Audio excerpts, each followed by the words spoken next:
It's episode 4 of the Crossover Podcast, your 1075th stop for all superhero movie news. I'm your host, Doug. And I'm Matt. This week on the podcast, we're going to be going over, your standard Marvel, DC movie news, a little bit of casting, and we're going to end with some Marvel villains talk. It'll be a short discussion. You can reach us at the Crossover Podcast at gmail.com, or find us on Facebook and like us over there, or find us on YouTube and subscribe. And this episode's late because I have a job. Not me, I just wander around. Okay, why don't we start this off with one former superhero turd talking about another superhero turd. We have Ryan Reynolds was asked about Fantastic Four. And so... I don't know if you should call him a former turd, because he's in your most anticipated movie of next year. Yeah, but he's still a former turd.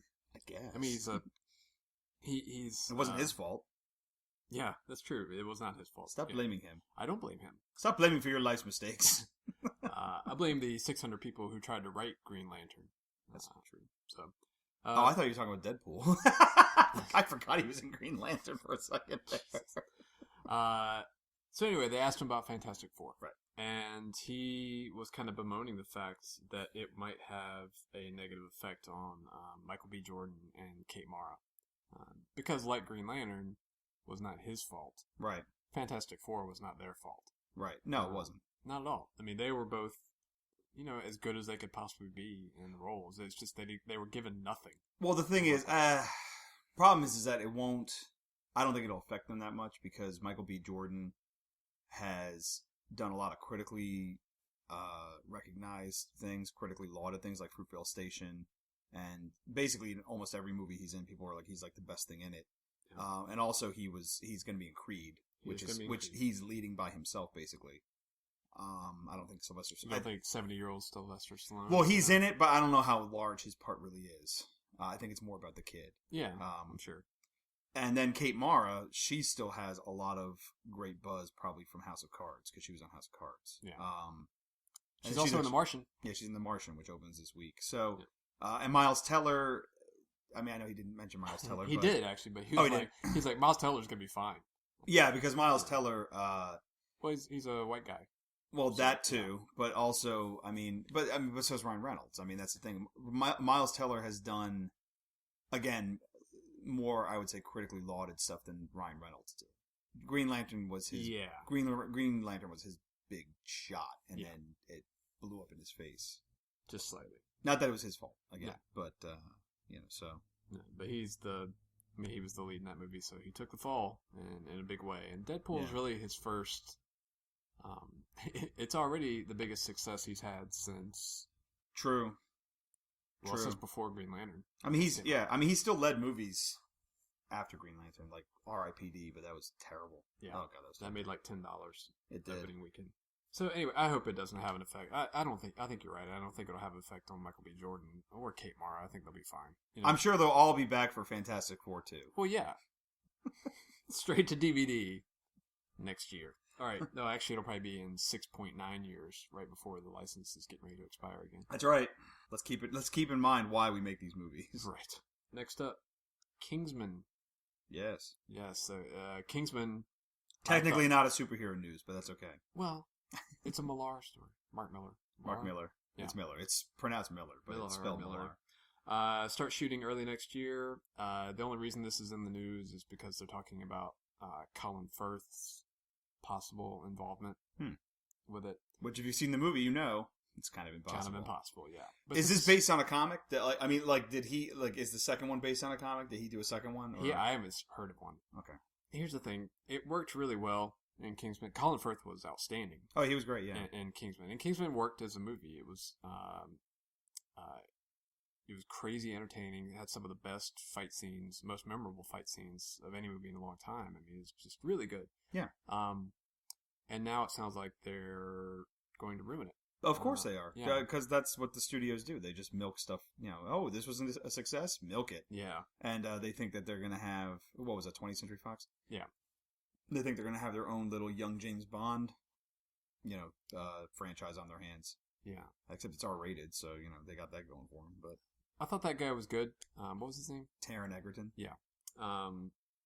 I think we'll probably be seeing him in a superhero movie sooner rather than later. Probably. I thought for sure he was going to be in X-Men. As Cyclops? Yeah. Was he in the running? That was rumored. I don't nothing official that came out, I don't think. Yeah, I thought he was a shoe-in for Cyclops. It didn't happen. It went to somebody else. They went with an American kid. Yeah. Ty Sheridan. He's great, by the way. If you've never seen anything he's done, he's great. If you got to see Mud, he was really, really good in Mud. I've not seen that. With Matthew McConaughey. Anyway, they know as well as we do that Colin Firth was the star of that movie. Yeah. And seeing that there's no way he can be in the sequel, people were kind of wondering what they were talking about. And it looks, given Miller's comments, it looks like they're trying to bring him back in some way. He'll figure it out. Yeah. If Mark Miller can do anything, it's make up a bunch of crap that doesn't make any sense. Yeah. We'll get to that later. Yeah, we will. Because we'll talk about his other comments that he made this week. Yes, we will. So, Jessica Jones, we talked about the supposed teaser. If you can call that a teaser that came out last time. It was a bunch of watercolor images with a logo. Yeah, which was basically, they were kind of reminiscent of the comic book, the art Alias. Yeah. And which was interesting because I saw it at Barnes & Noble, the collected edition of the first storyline or first couple storylines or whatever it was, and then I found out why Luke Cage in the picture that they released he's in a bar is because he owns a bar at the start. So we were talking about is he going to have powers or not? I think he will end up having his powers in the beginning of it. I think that's smart. Like I said, you can always do the flashback route too. Right, yeah, to tell his show story. How he got his. I mean, that's what they did with Daredevil, and that's what they're going to have to do with her too, because as there was another teaser that just came out, which people were calling it a quote unquote trailer, and I was like, awesome, here we go, and I saw on the time stamp it was like 30 seconds. I'm like, that's not a trailer. That is not a trailer. It's it's one thing when it's like a movie, and you're like, okay, it's like 2.5 minutes of like a 2-hour thing. This is gonna be 13 hours, and you can't give me a stinking 3-minute trailer. Come on. Supergirl's got trailers coming out her ass. Supergirl had a 7-minute trailer. I know. Before they even finished filming the pilot. Yeah, so I wouldn't exactly call this a trailer. It's just a panning shot of her room as, the alarm's going off, and then she reaches over and crushes it. Yeah. And that's the end of the trailer. Yeah. And you see her bra. Ooh. So now we know that this series is about a woman in a bra that crushes alarm clocks. Well, she has superpowers. Okay. I guess we did get that from it. Yes. So I suppose it did its job. Oh, boy, next up, this should make you happy. Yes. MTV was talking to Hugh Jackman, because he's in Pan, and, which I'll actually be seeing this weekend on a screener. And, they're talking about him, of course, anytime you talk to Hugh Jackman, talk of Wolverine comes up. It's usually him bringing it up, by the way. He loves him some Wolverine. They ask him the questions all the time. I'm sure, the number one question they should be asking right now is, are you in the next movie? Because that's what we want to know. Yes. But he keeps talking about his next Wolverine movie, and I guess we can also tie this into Miller's comments too. Yeah. But anyway, they asked Hugh Jackman, hey, pick your replacement. Because the next Wolverine movie is supposedly going to be his last. Yeah. I say supposedly because I wouldn't be surprised if he turns around and says, let's keep you Wolverine. Older man Logan. But his pick was Tom Hardy. Perfect. And I think Tom Hardy would be perfect. Yeah. Tom Hardy's right around the right age, because Wolverine is supposed to be older than the other X-Men. I don't want, 20-year-old Wolverine in this. That's, when they go forward, it's stupid. He's supposed to be older than all of them. I think Tom Hardy would be perfect. He's got the right height, he's got the right build. He's more suited for Wolverine, I think, than he was for Bane. Yeah. And the other thing is that he's also, according to, the prognosticators, i.e. the bookies, he's also supposedly the front runner for James Bond too. Oh, God. To take over for Daniel Craig. And from what I understand, Daniel Craig still has a movie left on his contract. Yeah, so I'm like, why are you guys doing this? Kind of make him feel good. Yeah, he's probably, he's got a new movie coming out, another one after that, and they're like, but he always says, in every interview, he's like, oh, this is probably my last one. You're under contract for 17 movies, right? Whatever, I don't care. but I think Tom Hardy would be better suited for Wolverine than James Bond. Yeah. He can do suave, but he can't do as suave as James Bond needs to be. But then again, Daniel Craig is more of the rougher and tumble or James Bond, so who knows? But I think Tom Hardy would be perfect as Wolverine. Yeah, I want Idris Elba as Wolverine, as Wolverine and James Bond. I think he can pull it off. That's too many Elbas. But anyway, then somebody was talking to Mark Miller because he is, for some reason, Fox's Marvel guru. If you've listened to me and Matt talking on like the Hodgepodge podcast or anything like that, you'll know that I like Mark Miller when he's writing his own stuff. Yeah. Whenever he writes other people's stuff like Marvel, I don't know. Has he ever written for DC? I don't even know. I don't know of any. Whenever he's writing Marvel stuff, the premise is always good, and the execution is what is severely lacking. And he wrote a story called Old Man Logan several years ago, and it was supposed to be like the last Wolverine story, basically. And again, the premise is really good. The execution was terrible. The problem, and everybody keeps thinking that this is going to be the new Wolverine movie. The problem is what the studio is saying and what Hugh Jackman has been saying is that it's really about him and Professor Xavier, and Professor Xavier is nowhere to be found in Old Man Logan at all. They might take elements of that story and put it in there. The best thing about Old Man Logan, which I won't spoil, but all I'll say is the reason why he retires in it is the best. It's very, very dark, and it's very, very cool. The story itself is really, as usual with Mark Miller, is a lot of garbage. It's just crapping on. He's like, oh, this will be funny if I do this, and it's a lot of crapping on Marvel stuff. The villains have divvied up the United States, which is fine. That's cool. It's also a ripoff of Age of Apocalypse, but the worst part is the Hulk has like inbred children with God. She-Hulk. Oh, I remember this. And and then the Hulk I think he eats people too, just like he did in the Ultimates, which was also Mark Miller. Oh, great. It's grotesque in some parts, and of course Mark Miller's comments where he's like, oh well, you could make it's not important.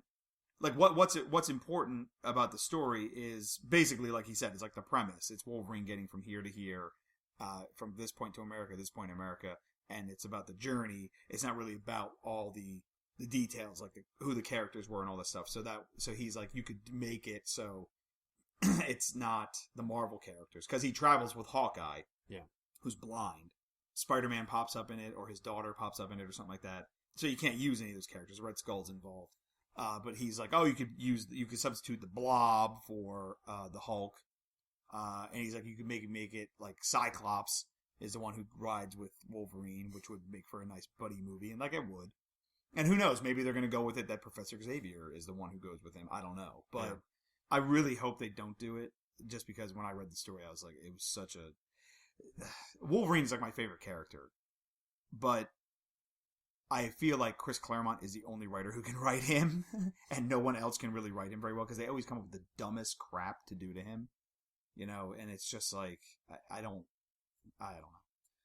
But it's the complete opposite of Batman, where it's like, Batman's like my second favorite character in the comic books, but it's like you have like tons of classic Batman stories that are awesome, and then Wolverine's like, hey, it's the limited series from 1982 with Frank Miller and Chris Claremont, and the rest of it, I guess you can read this crap. Yeah. Or maybe Weapon X, Barry Windsor Smith. But everyone, like all these fanboys love Old Man Logan. I'm like, not this guy. Yeah. So, anything Fox does to it, and you'll never hear me say this ever again, anything Fox does to it will probably be an improvement.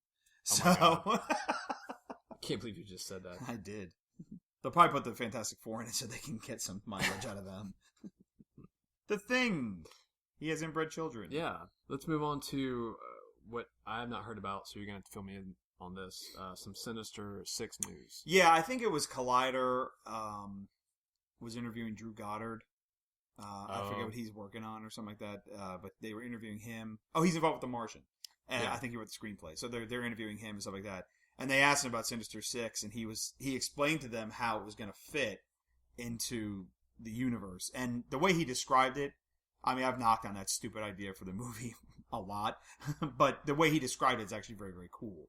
The way he envisioned it was like a summer annual, issue where Spider-Man would be in it, but it was kind of like removed from continuity. It would probably reference stuff that happened, but it wouldn't be like in the flow of continuity. So the way he described it was actually pretty cool. And he said it could still happen. He said because it's not really tied to the continuity, they could still do it if they wanted to. So Sinister Six is still alive, technically. Well, what's he saying? You're saying it's like a summer annual. What I mean, did he give any idea about? It's like a one shot. It's like a one shot adventure, basically, where like the villains would come together to get Spider-Man, and then it's just this big epic, battle basically with Spider-Man and the 6 villains, basically. Okay. Which works. I mean, they can still do kind of what Sinister Six is, but right. Like but I mean, but what I'm saying is that like, I think people felt that the movies were kind of trying to... Now, he could be also trying to save face, too, after the disaster of Amazing Spider-Man. But It felt like those Amazing Spider-Man movies were kind of building up to that. Yeah, totally. But what he's saying is that you could totally still do it because the way I envisioned it was that it wasn't even really...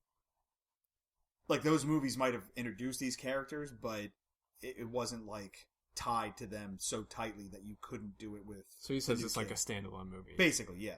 Basically. He said you could still do it with the new kid if you wanted to. Okay. Well, I'm always up for more Spider-Man, but that movie just sounded so dumb right from the start. But maybe a lot of that was just me not looking forward to the versions of those villains that they had Well, it was like putting the cart before the horse, basically. Yeah. So, hey, let's make Sinister Six. Now let's shoehorn all these people into this. Well, they're laying the groundwork they were laying the groundwork for all those villains in Amazing Spider-Man 2. Because down in the vault, where Harry went down to become Green Goblin. Yeah, I'm sorry. We don't talk about that movie anymore. But anyway, they all seemed horrible. And I wanted nothing to do with that Sinister Six. Speaking of Spider-Man. Yeah. We now know, and this is very important news. This is very big news. Yes. This was the biggest news flash of the day when it came out. Yeah, I went screaming into the streets when I found out about it. Spider-Man, we now know, is going to be 15 years old. Oh my god! Oh my god! It's true! My dreams! Okay, moving on. Whoopee-doo. Yay! Alright, Blade. Wesley Snipes thinking about possibly coming back? Yeah, I think... Well, it all depends on what Marvel wants to do with it, but I think... So they have the rights back now. Right. Whoop-de-doo. They also have Ghost Rider, Punisher. I never understood the allure of Ghost Rider. To me, he was like a one-off character, and that's basically it. But apparently, in the 90s, he went through like a resurgence. People were like, ooh, Ghost Rider. They even shoehorned him in the X-Men, for God's sake. I was like, what? I mean, he wasn't part of the team. He was just in one of the... Yeah. I think it's because Jim Lee wanted to draw us Ghost Rider. I don't know. So they shoehorned it into one of the story arcs. I think they put him in Planet Hulk as well. Oh, no, World War Hulk. As well. I think they, like, Thunderbolt or somebody sent him after the Hulk. And he went there to do, his penance stare or whatever. Right. And he was like, this man is innocent. And then he sided with the Hulk. We just made things much worse. Yes. I don't know, how old is Wesley Snipes now? He's got to be in his 50s. Yeah. I mean, he's on that show on NBC, The Player. He still looks great. So, I think he could pull it off, maybe, but... Yeah. Who knows? Maybe they could bring Ryan Reynolds back. Maybe. What's his character's name? It was Wade Wilson. It was Hannibal... Yeah. What's his name? Hannibal Lecter? Yeah. Something like that? It was Wade. It was his audition for Wade Wilson. That scene with him when he's tied to the chair, and Triple H, and Parker Posey, I think, is also in that scene. Oh, yeah. That scene is hilarious, and it's also the only good part of Blade 3. Never saw it. Yep. So, maybe he makes a comeback, maybe he doesn't. Probably not. I'm not going to lose sleep over it, but yeah, you're right. I mean, who else are they going to cast? I mean, there's... there's lots of people you can There's cast. only so many black actors. Right. What else we got? Marvel's Most Wanted. We were talking about the Mockingbird spinoff a couple episodes ago, I think, and that's the title of it, Marvel's Most Wanted. Yeah. They haven't. I don't even know if they started filming that pilot yet. So, but it's still at the pilot stage. Okay. But Mockingbird is going to be in S.H.I.E.L.D., which actually starts tonight, I think. If not, yeah. But yeah, they've been releasing a lot of promo images. I'm surprised that we haven't heard more if they are going to do this show, why haven't we heard more about it? I would think it probably won't start. Is this like a next year thing? Oh yeah, for sure. Okay. Oh yeah, for sure. Because if at the earliest it'll be next year, because you've got Shield and then you've got Agent Carter. Yeah. I wouldn't be surprised if this ends up being maybe like a summer series, maybe. That would be might cool. make Another sense. like 8-part, Yeah. kind of like Peggy Carter. Yeah. That would make sense. Well, that would be cool. I mean, I loved Mockingbird on Agents of Shield. Yeah, she was 2. good. She was really good. The suit looked good. I like Adrienne Palicki in the role. Yeah, I thought she was pretty good. she looks better than she did in Wonder Woman. Right. Nice vinyl pants. Yeah, they were really nice. Let's move on to some Civil War news. Some Vision talk this week from Paul Bettany. Yeah, Paul Bettany was doing interviews, and he says the Vision falls in between good and evil. Well, thanks, dummy. And apparently, I think they say he's going to kind of oscillate, and he doesn't know which side to side with.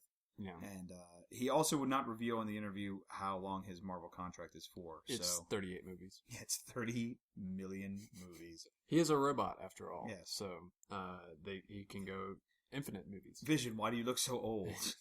Because the actor who plays me is 70 years old. I need to stop. Please, kill me. Please. Kill me now. Shoot me in the face. Other Civil War news, there was some Comic-Con, I think, in Utah or something like that, and like Salt Lake City. And Captain America. I don't even know these actors' names anymore. His name is Chris Evans. Chris Evans is Captain America. Anthony Mackie and Sebastian Stan were all there, and they were talking about Civil War and stuff like that. They basically say it is a Captain America movie. They kind of explained, like, Chris Evans kind of explained how it all goes down, how they get to the point where they go to Civil War, and it sounds cool. It sounds plausible. Yeah. You know. And then Sebastian Stan and Anthony Mackie talked about who should take over for Captain America, because if you read the comics, both their characters become Captain America at some point. Yeah, and, most people do in the comics. And become Captain America at some point. Anthony Mackie said that Sebastian Stan that Bucky should become Captain America, and Sebastian Stan then agreed with him and said, "Yes, Bucky should be Captain America." You're right. I should be Captain America. I'm sure Anthony Mackie was like, "Nice, dick." Yeah. So... yeah, that was a setup. You know what? I'm good with Chris Evans. Yeah, I hope they never get rid of Chris Evans. I mean, it's not like there isn't 50 years of stories they could tell with Steve Rogers as Captain America. Yeah. I mean, and that's the one thing I do worry about with Marvel, is that in their quest to probably make the comics and the movies more synergistic, they're going to try and get as quickly to the new stuff that's happening in the comics. And while some of the new stuff that's happening in comics is cool, it's not necessarily the best stuff. So you're talking about the all new, all different. Oh yeah. Where Falcon is Captain America, and Steve Rogers is 9,000 years old, and and Lady Thor, and all that stuff. And it's like, they're neat stories, but it's like, that took 50 years to get to. Just pace yourselves. Yeah, pace yourselves. Well, I think you're probably right, but looking at it from their point of view, they're building up to Infinity War. That's the only thing that gives me hope, is because Infinity War came a long time ago. That came in the 90s. Mm-hmm. So, and Civil War came in 2005, 10 years ago, I guess. So, they are mixing it up, so that's good. But, don't make it... You don't have to tie it so close to the comics that... Because you've already diverted from the comics already with a ton of stuff. Yeah. You don't have to tie it so close that, you cut off your nose to spite your face, You got Chris Evans. He wants to re-up. Let him do like 5 more Captain America movies or whatever. That's fine. But only with the Russo brothers. Yes, right. Yeah. Unless they let us direct it. Right. Which I'd be okay with. I would let them. Yes. I would let them let me and you write this movie and direct it. Yes. I would allow it. There would be copious Peggy Carter nude scenes. This movie is rated R. We need a PG-13. It is a hard R. Look. If you've got it, flaunt it. Right. But she's 70 years old in this part of the movie. Oh. It doesn't matter. No. Constant flashbacks. She took some of the super soldier serum. She drank his blood. She's fine. She's she fine. had the blood in the wall. Yes, she drank it. She drank it. She's fine. She's fine now. That was a life model decoy. Yes. And Captain America in 2. Captain America 2. She was in another building watching from afar. She's even more beautiful now. Yes. Okay, well, maybe we won't. If that was our pitch, I don't think we're going to get a call. Yes, we will. All right, maybe we will. But Call us. Not from Marvel. Probably from Penthouse. Yeah. From DC. Yeah. We want you to write that Captain America movie. We want that. We want that gritty reboot.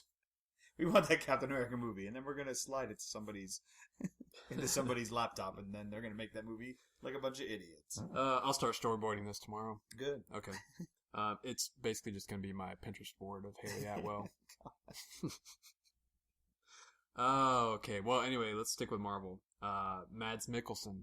Yes. Recently was talking about some rumors that he has been cast in Doctor Strange, and he gave the standard Marvel denial, which is, I've not heard anything from Marvel about Doctor Strange, whom I love.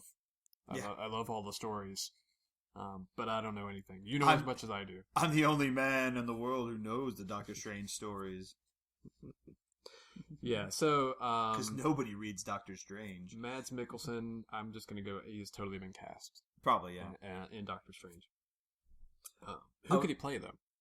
I think they thought he was going to play Mephisto, maybe? Or maybe, I forget what the other character was that they were talking about. We had the Ancient One cast already. That's Tilda Swinton. That's Tilda Swinton. We have Mordo. Baron Mordo is Chiwetel Ejiofor. Yep. Rachel McAdams is Mystery Woman Clea. And then we have Benedict Cumberbatch, of course. Wasn't there someone else that was cast in this movie? Maybe not. Maybe not officially. I can't remember. But I keep Mads Mikkelsen is. He's been rumored for a long time. Yeah. He's pretty much in it. Speaking of Marvel castings as well, I was just looking at this article online, and it's like a clickbait article. But and there's no basis for what they say, but they're basically like, hey, if you want to cast Captain Marvel, there's somebody who's perfect for the role, and I guess it's just based on looks or whatever. But they're like, Jennifer Lawrence should be who Marvel goes with. Yeah, I've thought about Jennifer Lawrence as if she leaves X-Men, the door's wide open there. She's been sort of hinting at it. I think she said that Apocalypse was going to last. I thought she was going back and forth on it because she was saying that she was going to leave, and then she says, "Oh no, but if they still want me to do it, I'll do it," and yada yada. I know Fassbender wants to keep doing it. I think McAvoy wants to keep doing it. Yeah. But Mystique. The movies have made her into a much larger character. Yeah, I was going to say there's not a ton. I mean, she's already done a lot. Yeah. In the X-Men movies, she's been in almost every one of them. Well, I mean, of the first class from that she was in. Yeah, she had. Oh, Mystique, the character. Yeah. Yeah. Well, but it wasn't really until First Class that they made her this big deal. Because she in the original 3, she was just Magneto's henchwoman, basically. Yeah. But in the new ones, they're like, oh, by the way, she was like sisters. Professor Xavier's adopted sister. It's like, what? Yeah. She's actually the creepiest little girl. Oh, yeah. That's right. That's what Alan said, too. the face on that girl when she's like little baby Mystique. Oh, my God. I had nightmares for weeks. She's horrifying. But throw her name into the ring. Because she definitely looks like Captain Marvel. And obviously, I don't know if you noticed, but Jennifer Lawrence can kind of act. Yeah, just so it's not like Ronda Rousey where you're like, she looks like Captain Marvel, but she can't act her way out of a paper bag. Right. It would fit Marvel's casting strategy so far, because normally what they do is for the lead role they get like some super big actor and then they kind of fill in around. Right. Good actors, but in supporting roles. Right. But also some unknowns in there too. Right. The unknowns usually coming in the director's chair. Well, I mean, a lot of times it's true. No, that's true. It is true. I think, you know what, she would be really good. But then there's always, your pick, Emily Blunt. Yeah. I would also love to see her. I think at this point, Sackhoff, probably not in the running. She's probably out of the running. I gotta be honest though, when I saw the article and I was like, you know what?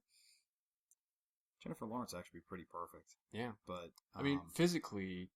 But it's a physically demanding role, right? And she can do it. She's done the Hunger Games shit. Yeah. But then again, Emily Blunt did Edge of Tomorrow, where she had to walk around with that 50-pound suit or whatever the hell it was. Yeah, she got pretty ripped. for that role. But yeah, I don't know. I mean, no, either one of them could do it. I Yeah. just think if you're, I mean, the fanboy thing is only cast by the person's appearance. Right. She is closer to Carol Danvers than Emily Blunt is, but they're both great actors. So I'm happy with either one, which means neither one will be cast, and it'd probably be some mousy brunette, like 4 feet tall, for all we know. But anyway, we probably won't hear casting news on that for, probably till next year. Well, the movie's not until, 2018? Yeah, it's a little early. Maybe. Final bit of movie news. Batman v Superman. Some rumors coming out of Heroic Hollywood that they're going to do this sort of dual teaser reveal in October with TV spots. Yeah, TV spots. Which I think is kind of early to do those, but okay. Well, the movie's 6 months away. Yeah, I know, but you don't really... I mean, usually the TV commercials don't start until... Oh, yeah, TV spots don't start till like a month or two before. But that's what this is going to be. It's going to be like a TV. Well, it's going to premiere on TV. It's not, It's like 2 teaser trailers. One is going to be supposedly premiering with Supergirl, and that's going to be a Superman-centric teaser. Right. And the other is going to premiere with Gotham. The Superman-centric teaser is called Supergirl. Yes. Where he just appears in shadow.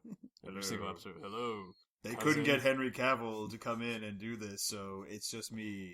They're just going to cut in dialogue from Man of Steel. Right.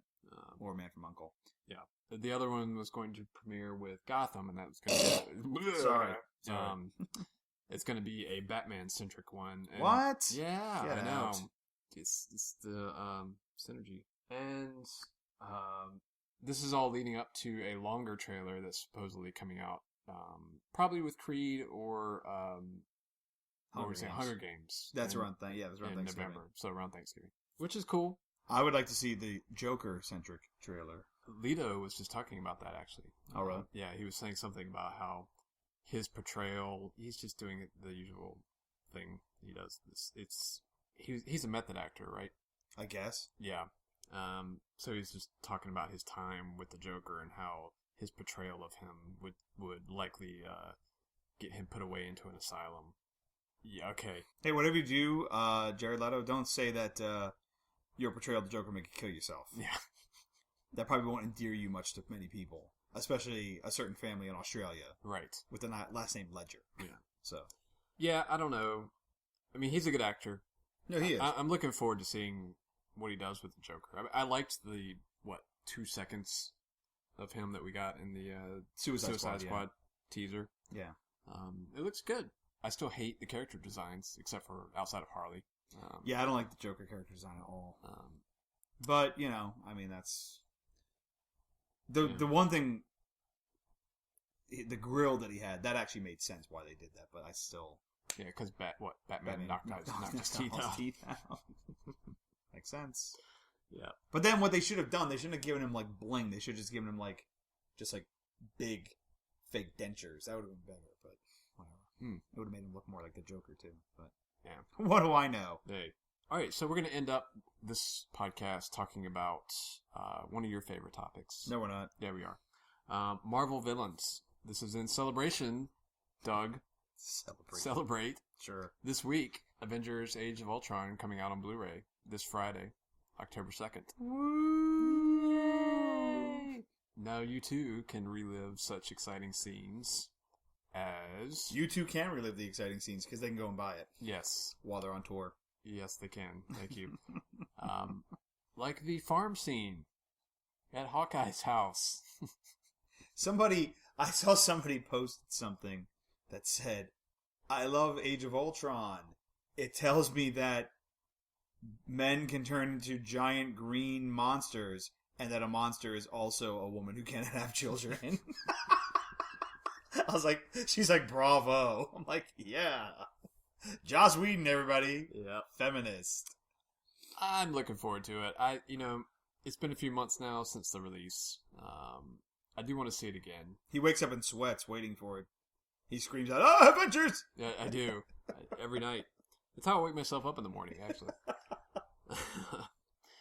all of me versus all of you. I haven't watched it, but they've been releasing a bunch of stuff from the Blu-ray this I week. hate when they do that. I know they released the gag reel online, But it's just like why do you need to do that? It's like the movie made like how many hundreds of millions of dollars? $1 billion point something. Yeah, people are gonna buy the fucking DVD. All right, so relax, okay? But that's Marvel's MO anyway. They always beat you to death with the clips and stuff like that. It's like, why are you doing that? People are gonna go see this movie. Relax. Yeah. Apparently, one of the deleted scenes will try to make sense out of the Thor thing he did, where he's like, he was at the farm. He's just like, I gotta go, and I must go. I gotta take a thunder crap. Yeah, so he goes skinny dipping in this pool. Stellan Skarsgård Watches while eating popcorn. Yeah. Oh, this is so dangerous. This is delicious. Can you come out of the water and fling your hair again? Yeah, so at the time when the movie came out, that scene made no sense whatsoever. No, because it was completely shoehorned into the movie. Yeah. Well, I mean, you could just tell everything around it was cut. Yeah. But still, they left, like, the fact that he had to go visit, his old friend Eric in the movie. So this is going to explain that whole thing. Apparently some Norn goddess is involved. All right. Yeah. So I'm in. But anyway, in light of the Age of Ultron release, I want to talk a little bit about Marvel villains. They all suck. Thanks for listening, everybody. They do not. We'll see you next suck. time. But I will say they're weighted towards the sucky end of the scale. Let's talk about the best Marvel villain. Well, here, I divided them up. Okay? Wait. Oh, no. We have 5 categories. Here are the 5 categories. All right. Awful. Okay. Bad. Average. Good. Great. Now, I have already given my opinion on these. You're going to do it without looking at my list. I don't even remember all the stupid villains in the Marvel So, no, movies. I've got them written down for you. So, we're just going to go through the list. It's real quick. Just go through the list. We're going to go from beginning to end. And then, we're going to go to beginning to end. Okay. Yeah, phase 1 all the way to the end of phase 2. All right. So let's start with Ironmonger. Ironmonger. I thought he was a what are the categories? Good and great? Yeah. I thought he was good. Okay. I thought he had a good reason to hate Tony Stark. Yes. And it was good. There was good character development. They actually had a history. Mm-hmm. He was good. I wouldn't say great, but he was good. Okay, well, good is the correct answer because that's where I put him. So it's a game show. You didn't tell me it was going to be a game show. Well, I just made it a game show. It's a little Okay. impromptu decision. So you're 1 for 1. Good, Ironmonger fantastic. is, in fact, a good villain. He's a good one. I would have liked to have seen more from him in future Iron Man movies, but that's not going to happen. Yeah. Unless, it's too bad. They Well, pretend Mark Miller will Mark bring it Miller will back. make it happen. Mark Miller will bring Yeah, it back. he'll come back in Kingsman, coming your way in Where's 2016. Tony? No, he was really good villain. I thought he was good. Yeah. And I love the fact that Jeff Bridges shaved his head for it. That was awesome. Or No, was that a ball cap? I think he shaved his head. He should, yeah. No, Bridges was great. I he was really really good. liked him a lot. Okay, so we go from that to Abomination. Abomination was Timothy Roth. right. Yeah, he was average. That's your first wrong answer. Abomination is in the bad category. See, I thought he was average because, I thought they did a good job showing his kind of motivation. Like, he wanted to be, he wanted to, because he was getting he was like an old soldier, and he wanted the power to go forward, like that. They didn't really explain why he wanted to beat the crap out of the Hulk, but they didn't really explain that. Very well. See, I like the part, I liked it when Tim Roth was in the movie. Mm-hmm. And when he was in the movie, he was up in the good category. Right. When he became the Abomination, then it just became sort of video game-ish. It became an abomination. An abomination. I didn't see that coming at all. I don't have an Abomination category in here, but I don't think he's awful. I think Roth saved the role for me. So it should have been average. Yeah, no, but it was. I think you're wrong. No. Yeah, I think you're wrong. His part was not good enough to make it average. Yeah, we'll see. Yeah, we'll see. All right, Iron Man 2. We have Whiplash. I'm going to have to put that in quotes. Whiplash. Yeah, because he was really somebody else, wasn't he? Technically. Well, they mangled that character. So it's an infamous role now, just because he's just so terrible. He was. I'm guessing you put him in awful, but I would say he was bad. You're gonna put him in bad. I'm putting him in bad because, again, he was like the Ironmonger. He had an interesting motivation, but they didn't fully develop it all the way. Well, see, unlike Bridges, who did not. Well, the acting wasn't great either. No, the acting is what I think takes it from bad to awful. I have him in the awful category. And he tried to make him very Mickey Rourke played him. He tried to make him very like idiosyncratic and stuff like that, and have him have a bunch of weird. I want my bird. Yeah, I think he hammed it up a lot. Yeah, he did. Which did not do his role any favors at all. And the final fight where he suits up as Whiplash at the very end lasted, I don't know, 30 seconds, maybe? Pretty much. Yeah, he comes down, grabs them both, and then, of course, in true Marvel fashion, he takes off his helmet and is like, ha ha ha, I win. And then they, kill him. Yeah. So I've got him as awful. You've got him as bad. I did not put Justin Hammer on here. That was a mistake. Yeah, let's talk about Justin Hammer. Justin Hammer was awesome. Yeah. I love Sam Worthington. Rockwell. Sam Rockwell. Yeah. I always do that. Rockwell. I love Sam Rockwell. He's great. I love him too, and they were both hamming it up. Right.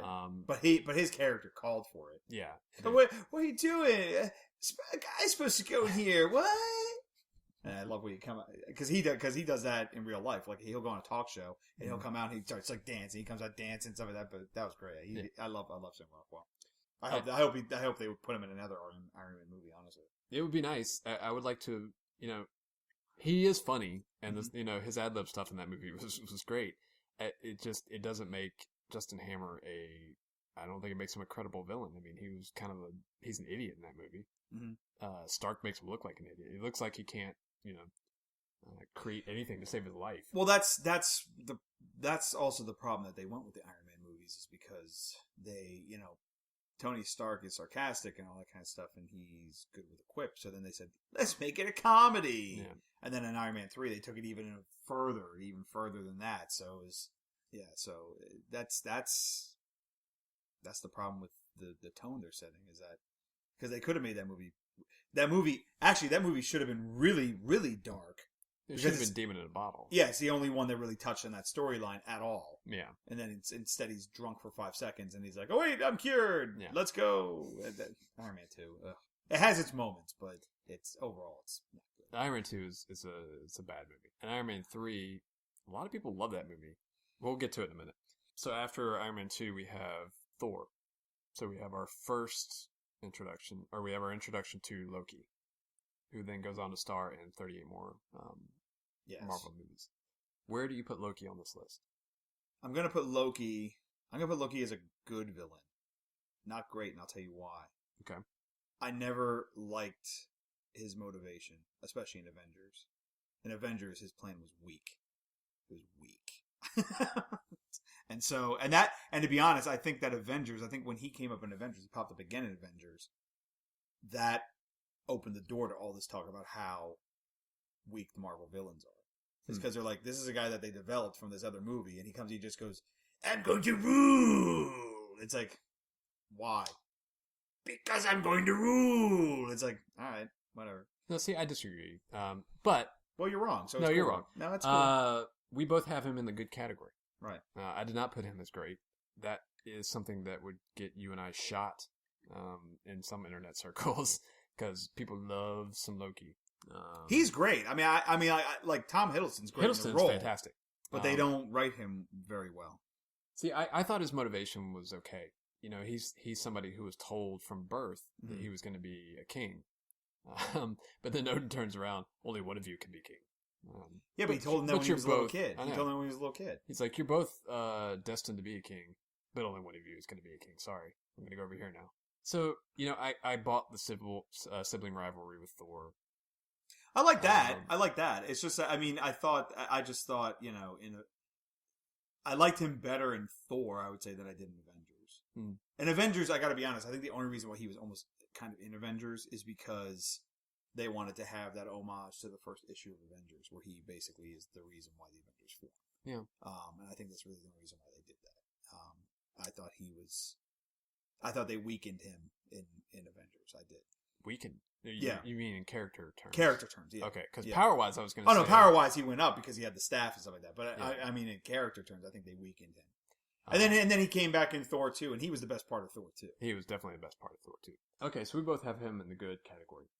Next up is Red Skull. Captain America First Adventure. Red Skull, I say, is good. Because really? Well, it's also because I have an affinity for the Red Skull. I like that character. I think Hugo Weaving did a good job with it. I don't think they wrote him very well. No, I don't think so. I thought his performance was good, and I like the Red Skull just in general because I think he's one of the cooler Marvel villains. So he could have been great, but he was just good. All right, I had him in the average category, just because the rivalry between him and Captain America, there was not a lot there for me. I don't think that was written particularly well. I didn't hate his accent. A lot of people got on him for his lack of German accent. It's not a lack of a German accent. He was patterning it after Werner Herzog, and he talks exactly like him in that movie. I thought he was okay. It was kind of an okay role. There wasn't a lot of great stuff there for him. No, there really wasn't. Captain America was one of those movies that was decent. Yeah. But it was the one movie that made me want to see a sequel. And we talked about that before, like when those movies came out.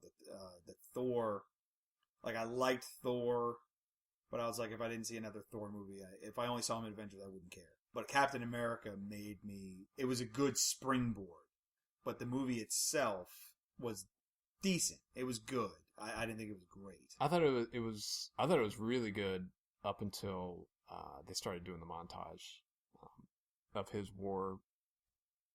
Oh, when he was actually in the war. Yeah, when he was fighting in the war. So I like the montage when he was in the USO. That was fun. Oh no, that was good. But when he became Captain America, right. And then there's this montage of him, with the Howling Commandos, and then Bucky dies, and then that's the they just go straight to that. And so they skipped over so much material. In that montage. That would have been really nice to see. It's almost like they took too long to make him Captain America. Yeah, basically. They did. I mean, it was really good, the stuff that led up to that. But they ended up cutting a lot of stuff, which frankly could have bolstered the Red Skull character. Yeah. You could have had them fight before, and then they fight at the end. You could have deepened that conflict. Yeah. So it's kind of unfortunate. I think he could have been good or great. To me, he was just average. So next up, we went back to Loki. We already talked about Loki. So we go to Iron Man 3 and our Mandarins. Well, which one? Yeah, I separated them. So I have Trevor and Killian. Trevor, I thought, was an interesting twist, but as a fan of the source material stuff and Marvel Comics in general, it was awful. Yes, you're right. I thought it was... Because the reason why it was awful, and the fact that they had to do a short later to fix it, basically, is a clue. Yeah. Is because in the first Iron Man, the guys who kidnap him, they set that all up, that they're all part of the Mandarin, they're the 10 rings and all that stuff. They set this all up. And then they just crapped all over in Iron Man 3 because Shane Black came in and said, I'm going to make a Shane Black movie. Yeah. And they then totally destroyed everything that they had, all the groundwork they had laid up to that point. Yeah. They should have mined all of that from Iron Man 1. Mm-hmm. Totally forgot it all. Yeah. And Killian, I'd say he was average, I guess. Average too bad. Because when his whole reason for being was like, you embarrassed me. Yeah. It's like, you're a loser. It's like, you suck. You're terrible. But I liked Guy Pearce, and I thought he did a good job in the role. I like Guy Pearce too. I also thought he did a good job. And I thought I liked the powers and stuff like that. I thought that was cool. The powers were very cool. You and I had the same thing here. I had Trevor as awful. Yeah. And Killian as average. Yeah. I wanted to like Killian more. His motivation, is extremely weak. Yeah. Tony Stark left me on the roof for 5 minutes. You know, and now I want to make more money than him. Yeah. Go rob a bank. Yeah, you could do that turnaround story so much better. To be honest, the best villain in the whole thing was Rebecca Hall. Yeah. She was the best villain You're right. in the whole thing. Rebecca Hall was really good. So moving on from Iron Man 3, we go to your number one movie in Phase 2, Thor: The Dark World. Awful. Next. Okay. You know what? I left Curse off this list. Let's put Curse on here. Oh, in the 5 seconds he was in the movie? Yeah. No. Keep going. Okay. You say Curse is unranked. I'm going to go with average on Curse. Sure, whatever. Yeah, he had a good fight with Thor. He looked cool. But that was the extent of the movie for Curse. Yeah. Malekith. Terrible. I think this is a slam dunk awful. Yeah. Oh yeah, for sure. Yeah, it is a god awful role. Yeah. Yeah, that movie was poorly written. It's a horrible movie with just an abysmal villain. Yeah, easily I think the worst of the Marvel movies. The Dark World. Loki gave probably his best performance in that movie. The Thor Loki stuff was the only really, well, besides the Chris Evans cameo, which is great. Which was it was really funny. The Thor Loki stuff was the best part of the movie. Jane ruins every movie for me. Yeah, I mean, I liked her in Thor. Honestly, I liked her. I thought Natalie Portman showed kind of a different side of herself when she played her.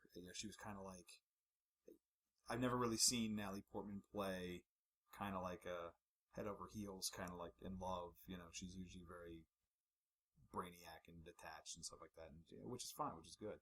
But the fact that they made her the focal point for Thor 2 is stupid. Yeah, that was bad. They shouldn't. Yeah, and Sif should have been the focal point of. I don't know about that, World. But well, I do know about that, and Jamie Alexander, forever. Have you watched her show on Hulu? I have not. You have not. So I have shut not. The hell up. I do enjoy her guest appearances on Agents of S.H.I.E.L.D. Whatever. Those are probably done now.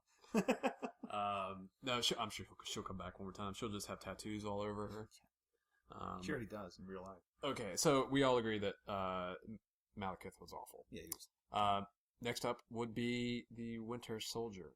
He's in the great category. He is. Because because of the background that he has with Cap, and it's. Yeah.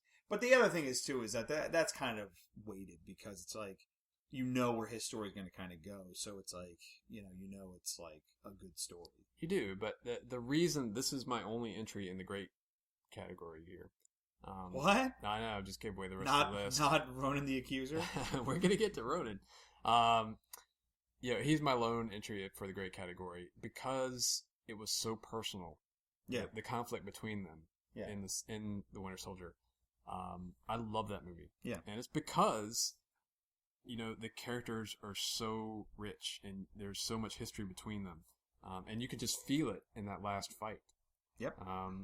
Evans, the pain that he's going through having to fight his best friend who doesn't remember him and is trying to kill him. Right. And the little soliloquy he gives at the end, you're just going to have to do it. You're going to have to go all the way. Right. And then Bucky, saving him by dragging him out of the water at the end. It was a great moment. And then their love scene at the end. And then when they kissed, I thought that was... now we're just reading off Tumblr. Okay. No, Winter Soldier, easy choice for the great category. Now, we get to Age of Ultron. Wrong. No. We have to go over this. Ultron as a villain. No, you skipped Guardians of the Galaxy. I did. Yeah. I did. Yeah. It's that outlier. Yeah, Mr. Marvel fan. So Guardians of the Galaxy. Ronan. Bad. Really? I did not like Ronan. I thought Ronan... In fact, I didn't like any of the villains in... I liked the Collector. Okay. I didn't... I thought... what's her face? Karen Gillan. Yeah. I thought she was Nebula. Awful. She was awful. Nebula was awful. Okay. She was so hammy, and it was terrible. She was terrible. Ronan, I say, is bad to maybe average. He just had no... all the stuff they did for like his background and like his motivation was just like throwaway lines. It was just throwaway lines like, oh, he's this guy and whatever, and like you didn't feel anything. And I love Lee Pace. I think he's great. I loved him on like Pushing Daisies and stuff like that. But I thought his character was completely underserved. Yeah. And to me, the fact that he's in it and all that, it's just like. It's like to me it felt like they were just like kind of like dicking around. It's like why is he just put Thanos in it? Yeah, just make it Thanos. Just you don't have to make him Thanos. With the gauntlet.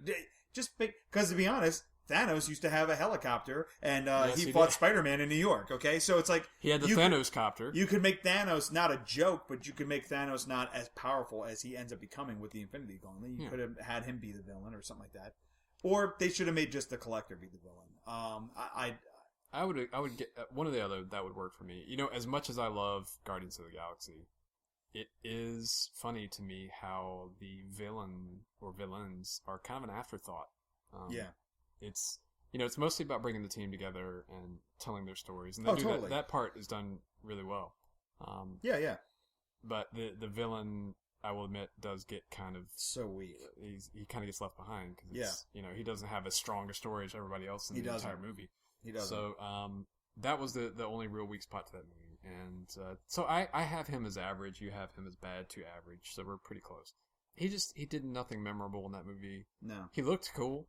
Yeah. Nebula, I didn't like. She's awful. And to be honest, it's like I said, I kind of had to put it in with. I could see the sister rivalry working on like a Loki Thor level, but she's so over the top and so hammy in that movie. It's just like and like Zoe Saldana played it just perfectly, as Gamora. I love Gamora.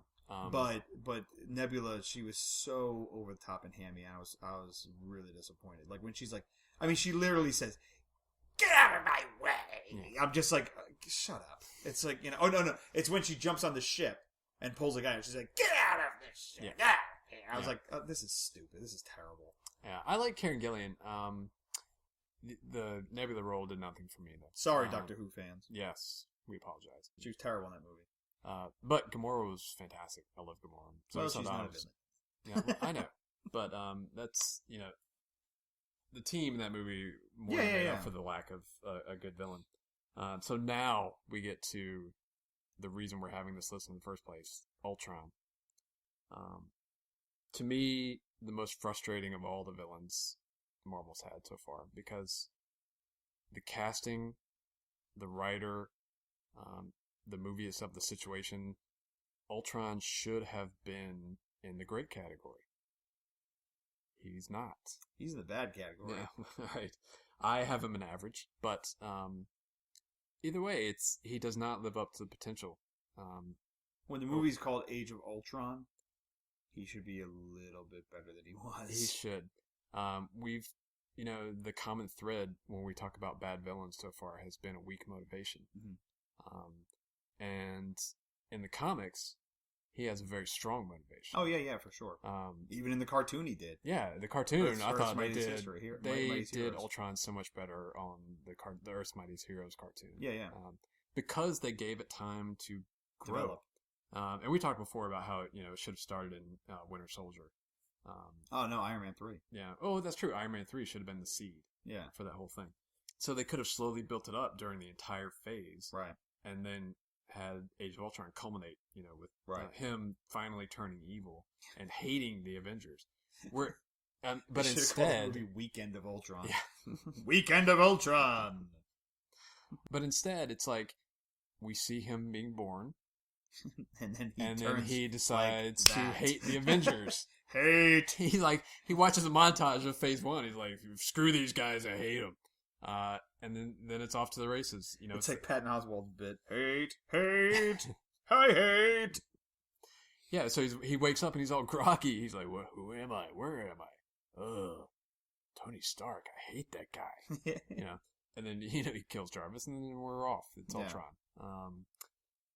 It was just I don't know who's to blame there. It's I expected more, I will say, from Whedon. Yeah. With a character that he fought for. I mean, this was his idea. Mm-hmm. Where after Avengers came out, he's like, I don't know if I want to make another one, but if I did, it would be about Ultron. And it's so this is his idea that he's pitched, right? And so it was really frustrating to see Ultron come across on the screen as just this weak motivation villain again, who actually has a pretty cool plan, I thought, but with no motivation, it's his plan was very suitably comic booky. Yeah, it was. Which is fine. I mean, I thought it was a good. It was a good ending sequence to the movie where it gave it the suitable amount of tension I think you need, but the lack of tension came from the build up to it. Right. Yeah. That's what people complain about, like Batman Begins. That's what people complain about, like Ra's al Ghul. They're like, his plan was stupid. I'm like, well, it's still technically a comic book movie, and his plan was very suitably comic booky. It was. But so that's how conflict I feel about was more personal. Oh yeah, for sure. Yeah. Ra's al Ghul. So the fact that his plan was stupid, I didn't really care as much because I cared more about the characters. It's the same thing as Magneto. It's the same thing as Magneto's plan in the first X-Men. It's his plan is suitably comic booky, but honestly, the best Marvel villain in all the movies is Magneto. You know why? Because he's been in every single goddamn X-Men movie. So it's like he's had plenty of time to develop. Yeah. It's a game of numbers. I don't know. I really wanted to like him more. It's unfortunate that we got the Ultron that we did. Maybe we'll see him again because Ultron never ever dies. Who knows? Not according to the Vision. Yeah. That's the one scene I did really like in Age of Ultron. That was good. That was a good scene. I liked the talk between Vision and Ultron at the very end. That is the kind of stuff I want to see, the interaction with Ultron and the Avengers. You know what I really loved about Age of Ultron? The unnecessary and shoehorned romance between the Hulk and Scarlet, and whatever, Black Widow. That barren monster, you mean? Yeah, that was terrible. And it sounds like I'm hating on the movie. I still really liked it, but it is. It was fun. It's a shade below Avengers for me. Because, for sure, for sure. Mostly because of Ultron. Yeah, for sure. I mean, for me, it probably goes. It's definitely Winter Soldier's number one. Avengers, Guardians of the Galaxy, they're kind of neck and neck. Because Guardians of the Galaxy, I love the characters. I hate the villain. I like Loki, even though his plan was freaking weak. I like the villain better. And I loved seeing the Avengers come together. So they're kind of neck and neck for me. That movie was really mostly about the Avengers coming together. And just then, like and then Guardians Iron of the Man. Galaxy. And then Iron Man 1. And then Iron Man 1. Iron Man 1 is great. And then all the rest just kind of tumble after that. Yeah, I would agree. The Winter Soldier just keeps climbing the list. I mean, every time I watch it now, it just keeps getting better. I love that movie. That tanker scene never gets old. The tanker scene never gets old. It is so good. Yeah. And the final fight. I love the final fight. So now let's move on to the final movie of Phase 2. Ant-Man. And the greatest villain of them all. I said there was only one great. I lied. There's two. No, I did not lie. There's only one great, and that's Winter Soldier. We have Yellow Jacket. Another awful villain. Yes. You got the last one right. It's a shame, because I like Corey Stoll a lot. But again, it's just weak motivation. He's I always call Gambit the poor man's Wolverine. Yellow Jacket is the poor man's Obadiah Stane, basically. Yeah, because he's just like, I should have been in charge of your company and blah. Yeah. Use the shrink beam again, but don't change any element of the experiment, and we'll see if the results are different. Bring me another sheep. Bring me another sheep to shrink. I will murder another one in the name of science. And then, and Dirty A brought up a great point. I think it was Dirty A brought up in the podcast. He's like, why did he care? He had technology that he could shrink stuff. Do you know how much he would save on shipping? And then he would just have to make it come back bigger later. He's like, he could have made a killing, but all he wants to do is, I need to make little soldiers. No, you don't. Well, Hydra offered him a lot of money. Whatever. He could have made he could have made a bajillion zillion dollars. Yeah, he was just missing a mustache to twirl. Basically, in that movie, he was terrible. It's so bad. Which again is kind of, it's otherwise I thought it was a really good movie. The worst villain is in Ant-Man? Paul Rudd from stealing that movie away from Evangeline Lilly. That's who the movie biggest, should have been called Wasp. That's who the biggest villain is in Ant-Man. And the burgle was that Paul Rudd stole it. Exactly. Made an Ant-Man. But I can't say anything because he's my Hollywood man crush. So therefore, I loved every minute of it. Oh God, loser! even I can say the last 15 minutes of Wolverine sucked. It did suck, and I love me some Hugh Jackman. Oh man, there's a movie where it was so good. I know.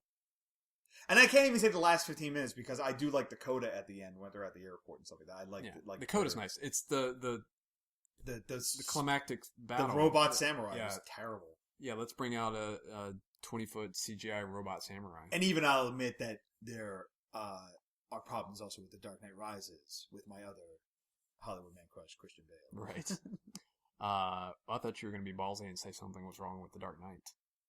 There's nothing. There's nothing. The Dark Knight is a perfect movie. That's just like honest trailers. They nitpick little things. They go, "Oh, are we kidding? This movie's awesome." It's like it's the truth. It's like, no matter what you can nitpick about The Dark Knight. They did the same thing for The Winter Soldier. Oh, they did. Yeah. They are we kidding? This movie's awesome. This movie's awesome. What are you talking about? Sorry, Yellow Jacket, you're on the awful list. Yeah. Join Trevor, the Mandarin, in hell. And Malekith. Yeah. enjoy your pub crawl from hell. All right, well, that's going to do it for us this week. Yes, that'll do it for this episode of the Crossover Podcast. And I don't know what we'll talk about next time, but we'll talk about something. I'm sure hopefully by then we'll have a damn X-Men Apocalypse trailer. Because I'm still hearing rumblings that it could be attached to The Martian. All right. But who knows? Well, we'll report back. We're seeing The Martian on Friday. Thursday, I said. But I don't know if they would attach it. There was a screener tonight, but I don't know if they would attach it to the screener. They normally don't. Sometimes they do. They do. All right. So I might have to contact Dirty A and see if they put it on there. All right. But we'll see you next time. See you later.